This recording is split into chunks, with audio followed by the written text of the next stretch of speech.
เจริญสุขสวัสดี ชาวพุทธานุภาพทั้งหลาย วันนี้วันอาทิตย์ที่20 กรกฎาคมพระพุทธศักราช 2568 ก็มาพบกันสักเล็กน้อย เวลาล่วงเลยมานิดหนึ่งแต่เราก็ไม่มีปัญหาว่าจะไปคาบเกี่ยวกับใคร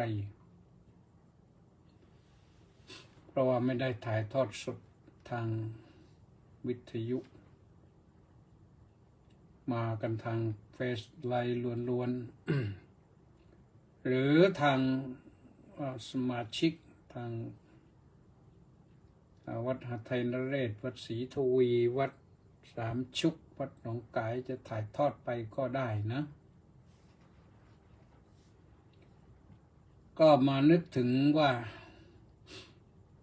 เราจะทำหน้าที่ให้ดีได้อย่างไรเรื่องหน้าที่นี่ถ้าทำให้ดีได้มันก็ดีนะดีนี่ดีอย่างไรก็ดีตามกฎเกณฑ์กติกาดีตามระเบียบวินัยดีตามจารีตประเพณีซึ่งเราก็ต้องอิงอาศัยหลายอย่างเพื่อให้มันดีโดยเฉพาะพระสงฆ์องค์เจ้าเนี่ยทำดีอย่างน้อยที่สุดต้องดีตามพระวินัยที่พระสัมมาสัมพุทธเจ้าทรงวางไว้ให้เป็นแนวทางเป็นกรอบว่าเราต้องปฏิบัติอย่างนี้ปฏิบัติอย่างนี้ถ้าปฏิบัติไปตรงตามพระวินัยแล้วนี่ปัญหาซึ่งอาจจะเกิดขึ้นได้แต่มันน้อยมากๆแทบจะไม่มีเลยก็ทำให้เราอยู่ได้สบายถ้าดีเพิ่มขึ้นไปอีกมีธรรมประจำใจ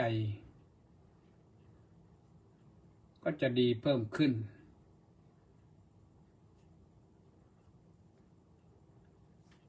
สองอย่างนี้แหละที่จะทำให้เราอยู่ดีได้ทำดีได้ดีโดยพระวินัยนั้นพระพุทธเจ้าก็ทรงตั้งไว้วัตถุประสงค์ตรัสบอกไว้เลยทุมมังกูนังภิกขุนัง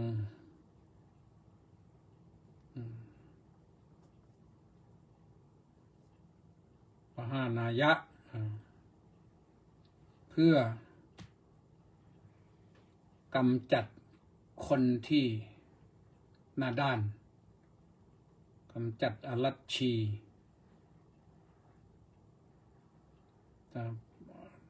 แล้วก็ปัชนานังภิกขุนังปสาดายะ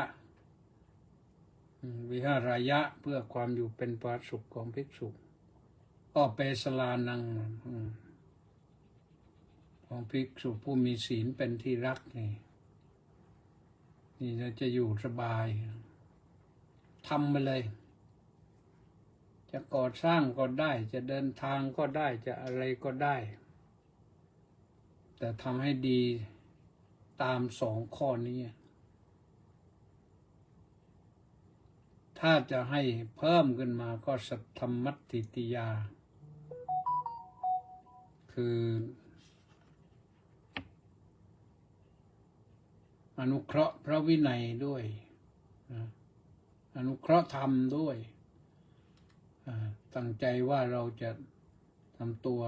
ดีเพื่อความดำรงมั่นแห่งพระสัทธรรม แล้วก็วินัยานุขหายะเพื่อดำเนินตามพระวินัยพระวินัยว่าอย่างไรก็ไปอย่างนั้นแหละแล้วก็จะอยู่ได้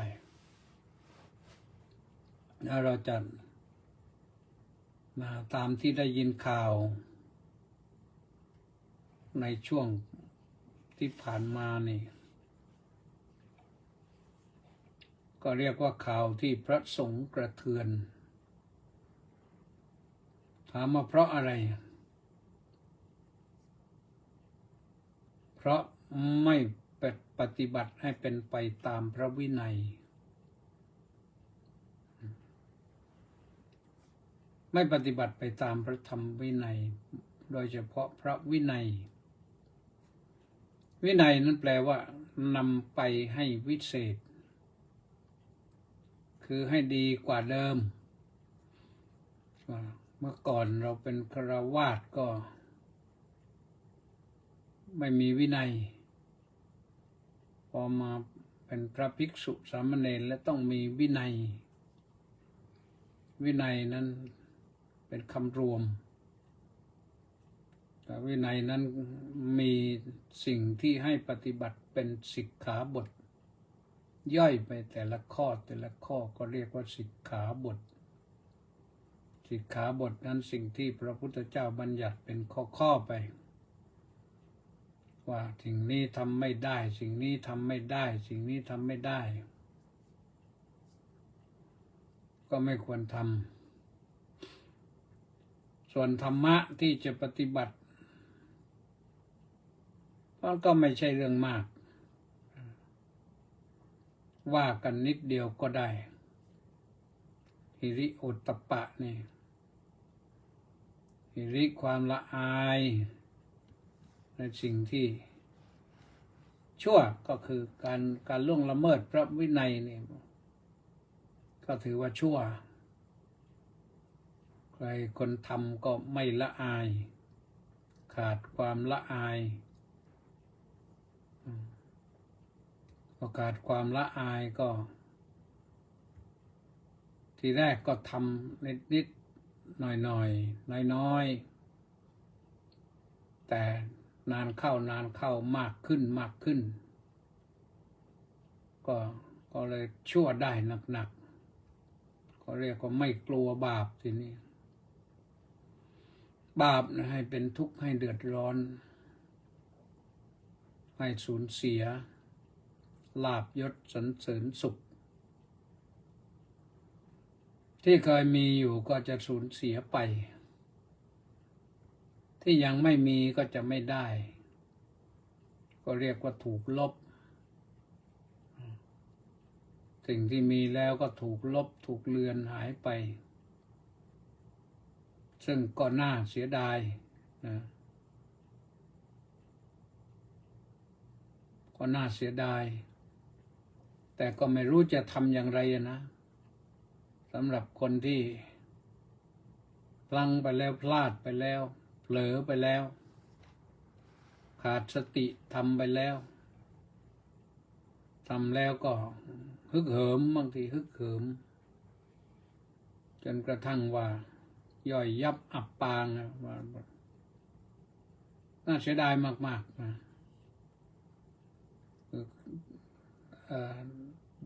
ที่เคยมีความสุขสำราญเคยได้รับการนับหน้าถือตามันก็ลดหวบไปเลยแล้วก็ยังจะถูกลบหลู่ดูหมิ่นเหยียดหยาม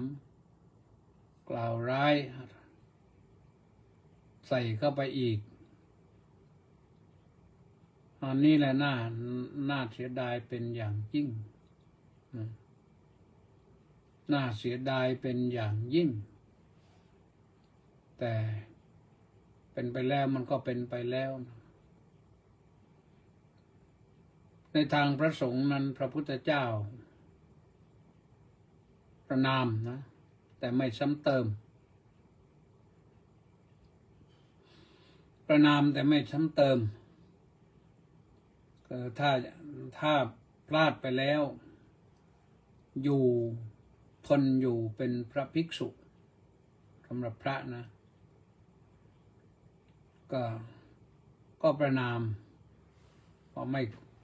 ไม่ควรจะทำเช่นนั้นไม่ควรจะเป็นเช่นนั้นให้หลีกไปก็ถ้าถึงขั้นหนักก็คือศึกหาลาพรตไปไม่ถึงขั้นหนักหรือหนักไม่ถึงขั้นศึกหาลาพรตก็ให้อยู่กรรมให้ประพฤติวัดอยู่กรรมถ้าไม่ถึงกันนั้นอีกก็ให้ประจานตนต่อหน้าภิกษุต่อหน้าสงฆ์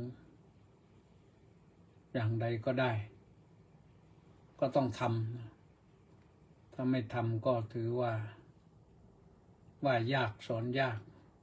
กลายเป็นทุมมังกูนังปุคลานังนิกหายะต้องข่มคนที่ไม่ละอายพระพุทธองค์จึงทรงบัญญัติสิกขาบทไว้ให้ปฏิบัติกันทีนี้ถ้าดื้อรั้นว่าอย่างไรพระพุทธเจ้าถึงขั้นให้ขับไล่นะให้ขับไล่เลยเคยมีพระภิกษุศีลไม่บริสุทธิ์เข้าไปนั่ง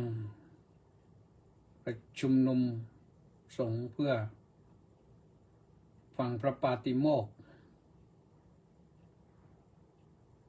เหตุเกิดที่บุพาราม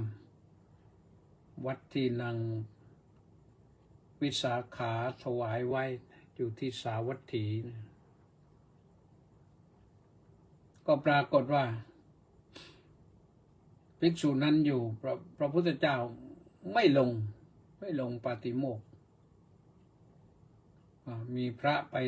กราบทูลอาราธนาว่าได้เวลาแล้วพระพร้อมแล้วตรัสบอกเลยว่ามีภิกษุไม่บริสุทธิ์อยู่เพราะฉะนั้นให้ออกไปก่อน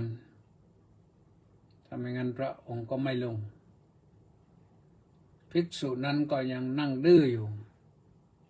ดื้อด้านนะไม่ยอมออกในที่สุดก็พระองค์ก็ทรงรับสั่งให้พระมหาโมคคัลลานะซึ่งท่านมีฤทธิ์มีอำนาจมีตาทิพย์ด้วยก็เห็นรู้สำรวจรู้ภิกษุรูปนี้เองเลยไปจับลากถูลู่ถูกังออกไปว่าคุณไม่บริสุทธิ์ไม่ควรจะอยู่ในสงฆ์เมื่อออกไปแล้วพระพุทธองค์เลยลงปาติโมกข์แล้วก็ทรงประกาศให้ทราบว่าตั้งแต่นี้ไปตถาคตจะไม่ลงร่วมสังฆกรรมอุโบสถกันเพื่อให้รู้ว่าคือพระองค์นี่บริสุทธิ์พออยู่แล้วเต็มที่อยู่แล้วแต่พระที่ไม่บริสุทธิ์กลับทุมมังกูนังคุมมังกุเป็นอรัชชีหน้าด้านก็เลยไม่นิยมให้อยู่ในที่ชุมนุมสงฆ์ต้องบริสุทธิ์เพราะฉะนั้นทุกครั้งที่ทำอุโบสถกรรมนี่พระจะต้องแสดงคืนอาบัติกันท่านใช้คำว่าสั้นๆว่าแสดงอาบัติคือแสดงคืนอาบัติให้ตัวเองบริสุทธิ์เสียก่อนจึงเข้าประชุมสงฆ์ฟังพระปาติโมกข์ได้จะไปไหนมาไหนแล้วก็กลับมาถึงแสดงไม่ทันเข้าก่อนไม่ได้ต้องสกิดภิกษุรูปใดรูปหนึ่งขอแสดงคืนอาบัติก่อนถึงจะเข้าร่วมสังฆกรรมได้ทีนี้สำหรับคนที่ พลาดไปแล้วทำไปแล้วอยู่เป็นสงฆ์ไม่ได้แล้วอยู่เป็นภิกษุไม่ได้แล้วร่วมสังฆกรรมในสงฆ์ไม่ได้แล้วศึกหาลาพรตไปจะทำอย่างไรคนเหล่านั้นก็ไม่ได้หมายความว่าเขาชั่ว100%บางทีก็ศึกไปแล้วเขาก็สำนึกได้ถ้าต้องปาราชิกแล้วก็ต้องไปเพียงแต่ว่าจะกลับมาบวชอีกไม่ได้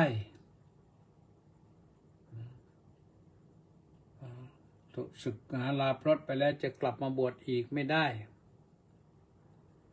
ก็พระอานนท์เถระท่านถามอีกว่าแล้วท่านเหล่านั้นยังประพฤติดีปฏิบัติชอบตามพระธรรมวินัยได้ไหมพระพุทธองค์ก็บอกว่าได้อยู่จะรักษาศีลจะปฏิบัติธรรมบำเพ็ญจิตภาวนาได้อยู่แต่ไม่มีโอกาสที่จะบรรลุพระอรหัตผลเป็นพระอรหันต์เป็นไปไม่ได้แล้วได้แต่ว่าได้ปฏิบัติธรรมก็อยู่อย่างผู้ปฏิบัติธรรมได้อยู่เพราะฉะนั้นก็นี้ก็คือเรื่องของผู้ที่ทำผิดแล้วก็สามารถที่จะปฏิบัติธรรมได้อยู่ในระดับหนึ่งนี่สำหรับผู้เป็นภิกษุนะที่จริงสามเณรก็ท่านแสดงไว้ว่ามีปาราชิกเหมือนกันสามเณรเนี่ยถ้าฆ่าสัตว์เป็นปกติลักทรัพย์เป็นนิสัยแล้วไปประพฤติผิดในกามเรียกว่าประพฤติผิดพรหมจรรย์ไม่ใช่ผิดในกามถ้าผิดในกามนั้นสำหรับคฤหัสถ์ชนแต่สามเณรนี่ถือว่าเป็นเหล่ากอของสมณะเมื่อเหล่ากอของสมณะก็ต้องปฏิบัติอย่างสมณะต้องประพฤติพรหมจรรย์ไม่ยุ่งเกี่ยวกับสตรีเพศหรือไม่ยุ่งเกี่ยวกับเรื่องของการมีเพศสัมพันธ์ไม่ว่าด้วยประการใดๆถ้ากระทำไปก็ถือว่าสามเณรก็ต้องปาราชิกเหมือนกันพวกโกหกมดเท็จเป็นนิสัยเสพสิ่งมึนเมาให้โทษนี่ก็สามารถที่จะให้สึกได้ก็ถือว่าไม่อยู่ในร่องรอยแห่งพระธรรมวินัยธรรมะไม่เจริญปฏิบัติธรรมะก็ไม่เจริญเพราะนั้นก็เข้าใจนะเข้าใจว่าคนที่ประมาทพลาดพลั้งไปผิดได้แต่จะให้ไปเป็นเหมือนอย่างเดิมไม่ได้เหมือนข้าราชการนั่นแหละข้าราชการกระทรวงทบวงไหนก็แล้วแต่ถ้าประพฤติผิดถึงขั้นไล่ออกอย่างนี้โทษหนักสุดคือไล่ออกแล้วถ้ายังมีต่อไปก็คืออาจจะติดคุกติดตารางไปก็อยู่ในขั้นของการไล่ออกเหมือนกันให้ออกไล่ออกถึงอย่างนั้นแล้วนะคนคุกแล้วจะกลับมาขอเข้ารับราชการใหม่มันไม่ได้แล้วไม่ว่าทหารตำรวจไม่ว่าข้าราชการพลเรือนเนี่ยท่านก็ว่าไว้อย่างนั้นเหมือนกันนะไม่สามารถที่จะกลับไปรับราชการได้อีกนั่นคือเรื่องของคนที่พลาดพลั้งไปแล้วแต่ว่าในทางธรรมนั้น พระพุทธองค์ไม่ทรงห้ามในการที่จะปฏิบัติธรรมแล้วก็ไม่เหยียบย่ำหมายความว่าไงยกย่องมันยกย่องไม่ได้แล้วแต่ก็ไม่เหยียบย่ำนะหมายความว่าไงการที่จะมอบความเมตตากรุณาให้แก่เขาผู้ประพฤติผิดเช่นนั้นได้อยู่นะไม่ใช่ว่าเขาทำผิดครั้งเดียวแล้วก็ไม่ยอมรับอภัยโทษเลยอันนี้ก็ไม่ใช่หลักของธรรมะนั้นก็คือ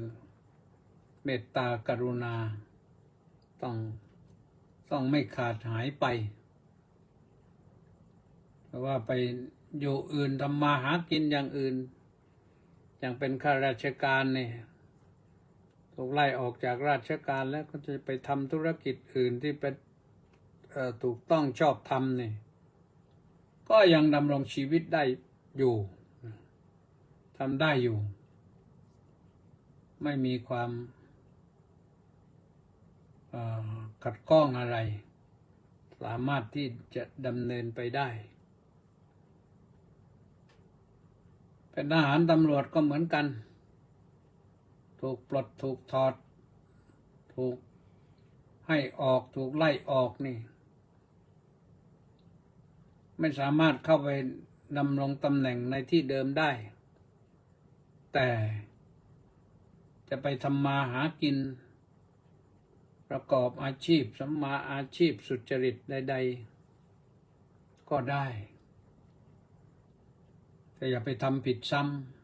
ำทำผิดซ้ำนี่ก็อาจจะโดนลงโทษได้ง่าย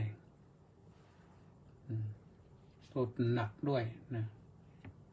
เพราะฉะนั้นก็เรื่องราวต่างๆโยมที่เกิดขึ้นในวงการพระนี่โยมอย่าหมดศรัทธาอย่านายแหนงพระสงฆ์นั้นพระภิกษุสงฆ์ในประเทศไทยก็มีตั้งประมาณ370,000เรื่องเราได้ข่าวว่าพระปฏิบัติไม่ถูกต้องนี่ไม่ดีงามไม่น่าศรัทธาเลื่อมใสจำนวนเท่าไหร่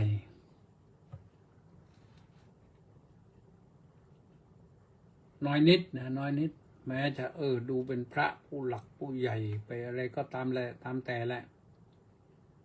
แต่พระที่ว่าเป็นผู้หลักผู้ใหญ่ก็ยังมีอีกเยอะที่บริสุทธิ์ผุดผ่อง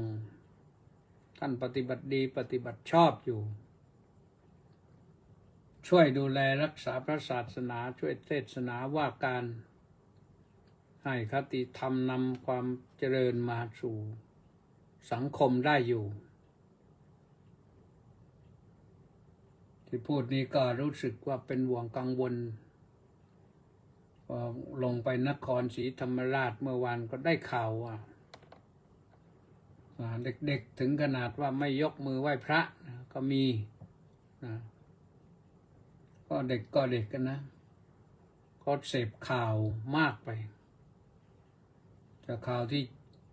ที่แท้จริงเขาก็ไม่ได้รับก็รับข่าวที่มันไม่จริงไม่แท้บางทีหรือจริงบ้างแท้บ้างไม่จริงไม่แท้บ้างปนกันไปข่าวใส่สีตีไข่อะไรก็มีมากเพราะฉะนั้นก็เด็กๆนี่เขาไม่มีความคิดที่จะมาวิเคราะห์อะไรนะแต่เราผู้หลักผู้ใหญ่นี่ถ้าศรัทธาหนักแน่นแล้วเดี๋ยวก็ดีขึ้นได้นะทุกอย่างมันก็เกิดขึ้นแล้วก็หายไปพระเจ้าโศกมหาราชเนี่ยตอนสังฆายนาครั้งที่3นะโปรดให้จับพระศึกตั้ง60,000 รูปนะญาติโยมที่เลื่อมใสศรัทธาก็คงจะใจแป้วไปหนักเหมือนกันนะแต่ว่าโยมที่ศรัทธาหนักแน่นก็ยังมีอยู่แล้วก็ช่วยสืบทอดพระศาสนา ให้เจริญมาเป็นประโยชน์แก่ชาวโลกได้อยู่ไม่เฉพาะคนไทยนะพระภิกษุที่มาสู่ประเทศไทยนั้นได้รับพระมหากรุณาธิคุณจากพระเจ้าอโศกมหาราชซึ่งมีศรีลังกาด้วยมีในอินเดียหลายแคว้นหลายรัฐแล้วก็ไปถึงกรีกนั่นคือท่านเป็นจิตอาสาทำหน้าที่เผยแผ่พระศาสนาทำให้ศาสนามั่นคงอยู่ในโลกเป็นประโยชน์แก่ชาวโลกเพราะนั้นใครชั่วก็ชั่วไปเป็นชั่วส่วนบุคคลก็คนดีก็มีดีเราก็ศรัทธาเริ่มใสในสิ่งที่ดีๆคนที่ดีๆก็แล้วกันนะสักพักหนึ่งค่อยๆจางคลายหายไปได้นะจิตใจก็ได้สงบขึ้นหน่อยศรัทธาพละนะอยู่กับปัญญาพละกำลังศรัทธาต้องอยู่กับกำลังปัญญานี้แน่นอนนะแล้วก็สติพละมีสติครองใจตนไว้ก็จะอยู่ไปได้สบายนะพอสมควรเอาแหละท่านสาธุชนทั้งหลายวันอาทิตย์ก็30 นาทีตอนนี้ก็ว่ามา27 นาทีแล้วก็พอแล้วมั้งเวลาพักผ่อนบ้างนะพรุ่งนี้ก็ว่ากันยาวๆใหม่ก็ขออำนวยอวยชัยให้ทุกท่านมีความสุขสบายกายใจห่างทุกข์ห่างโรคห่างภัยก็ขอให้สุขสบายด้วยกันทุกท่านทุกคนเถิด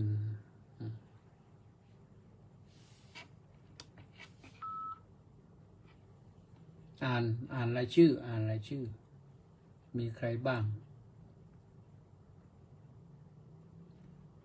วันนี้มีสุนทรแจ้นมาคนแรกศิวพรสุภาผลน้อมกราบนมัสการสาธุสาธุสาธุเจ้าค่ะสมศรีลักษณะวิราชก็บอกว่าน้อมกราบนมัสการสาธุสาธุสาธุเจ้าค่ะแล้วก็มณีแสงจันทร์ก็บอกว่าน้อมกราบนมัสการสาธุสาธุสาธุเจ้าค่ะรองบาทพุทธองค์น้อมกราบสาธุครับสาธุแม่ชีสมใจสาธุสาธุสาธุเจ้าค่ะเกษราพรหมมาศก็บอกขอกราบด้วยความเคารพเจ้าค่ะท่านสาธุนิพนธ์ลักษณะวิราชรายงานข่าวมาว่าน้อมกราบนมัสการพระคุณท่านครับสาธุสาธุวันนี้ที่ภูเก็ตฝนตกพายุเข้าครับโอ้พายุเข้านี่วันมะรืนนี้จะเข้าภูเก็ตนะเนี่ยต้าสิทธิมงคลนมัสการสาธุครับสาธุธนสรกุ้มจอหอสาธุสาธุสาธุสาธุหนูปานลักษณะวิราชน้อมกราบนมัสการสาธุสาธุสาธุเจ้าค่ะนัชชาอาวรน้อมกราบสาธุสาธุสาธุค่ะเนติแก้วเคนก็กราบสาธุสาธุสาธุไปศาลรัตนวงศ์กุลกราบนมัสการครับสาธุอังเคิลน้อยสาครเย็นสาธุไม่ใช่อังเคิลอุ่นนะอังเคิลน้อยจันทภาดีรัศมีกราบนมัสการสาธุค่ะสาธุแล้วก็มีหลายท่านเหมือนกันนะมีตอนนี้จบลงก็สุนทรแจ้นสาธุสาธุตอนนี้ก่อนสวัสดี